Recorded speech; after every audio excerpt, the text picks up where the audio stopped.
श्री शिवाय नमस्तुभ्यं। हर हर महादेव। दोस्तों, आज हम 20वां प्रथम खंड का 20वें अध्याय का आनंद लेंगे। श्री शिवाय नमस्तुभ्यं। हर हर महादेव। ब्रह्मा जी बोले, हे नारद, दिक्पति को वरदान देकर जब शिव जी अंतर्ध्यान हो गए तब उन्होंने मन में सोचा कि हमने दिक्पति को अपना मित्र बनाया है, सो अब किस प्रकार उसके यहाँ जाकर मनुष्य की भलाई के लिए कोई उपाय करें। हमने पहले भी यह विचार किया था कि अब हम कुबेर के मित्र होकर उसके पास निवास करेंगे। हमारा मुख्य स्वरूप तो ब्रह्मा है, इसलिए उस स्वरूप तथा इस स्वरूप में जो हम अब उसके यहाँ धारण करके जाएंगे, कोई अंतर नहीं होगा। जो व्यक्ति इसमें अंतर या द्वैत भाव समझेगा वह दुख प्राप्त करेगा। ब्रह्मा विष्णु आदि द्वारा जो स्वरूप पूजा जाता है, उसी रूप एवं नाम से हम वहाँ प्रवास कर कुबेर के साथ मित्रता स्थापित करेंगे।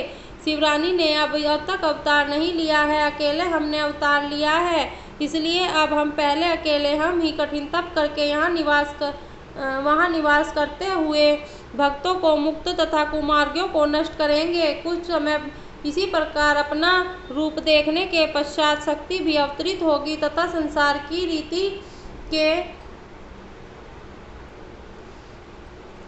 अनुसार वे हमारी पत्नी होंगी। तब उस दशा में हम ग्रस्त होकर अनेक प्रकार के भोग विहार भी करेंगे। ऐसा विचार कर शिव जी ने आगे चलने का प्रयत्न कर अपना डमरू बजा दिया। उसके शब्द से तीनों लोग पूरित हो गए। तब सब लोग उसी शब्द की ओर चल दिए। विष्णु गरुड़ पर तथा मैं हंस पर चढ़कर चला। सनकादि मुनि, सिद्ध देवता, वेद, धर्मशास्त्र, पुराण, तुमन्य मुनि तथा सर्पों के यथूत उस शब्द को लक्ष्य करके चल दिए। शिव के गण प्रथम भी उसी ओर चले। सब लोग परस्पर यह कह रहे थे कि क्या कारण है जो आज डमरू बजाया गया है, आज किसके भाग्य उदय हुआ। हमारा भी सौभाग्य है कि हम शिव जी के शुभ चरणों के दर्शन प्राप्त करेंगे। सब लोग इसी प्रकार की बात करते हुए शिव जी के पास जा पहुंचे और उन्हें दंडवत करने लगे। दंडवत के पश्चात हाथ जोड़कर स्तुति करने लगे। शिव जी ने अत्यंत प्रसन्न हो विष्णु का हाथ पकड़कर उन्हें अपनी बाईं ओर बैठा लिया और दाहिने ओर मुझे स्थान दिया। इसके पश्चात कुशल क्षेम पूछकर मुझे अति प्रतिष्ठित किया। उन्होंने हाथ के संकेत से सूर्य का आदर किया तथा उन मुनियों को जो अमर है देखकर अत्यंत प्रसन्नता व्यक्त की। शिवगण शिव जी की इच्छा समझकर समय ही अपने अपने स्थान पर बैठ गए। इस प्रकार वहां बहुत से लोग एकत्र हो गए तथा एक बृहत् उत्सव का आयोजन हुआ। फिर शिव जी ने कुबेर का मनोरथ पूरा करने के लिए कैलाश जाने का उद्योग किया। उस समय सब देवता तथा गण भी उनके साथ चलने की इच्छा से उठ खड़े हुए। विष्णु जी नंद एवं सुनंद नामक दोनों गणों के सहित उठ खड़े हुए। इसी प्रकार वेद तथा सनकादिक भी उदत हुए।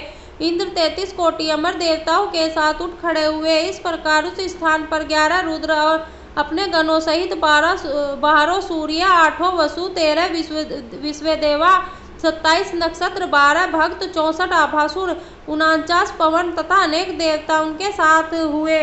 इस 10 प्रकार के देवता अर्थात विद्याधर, अप्सरा, यक्ष, गंधर्व,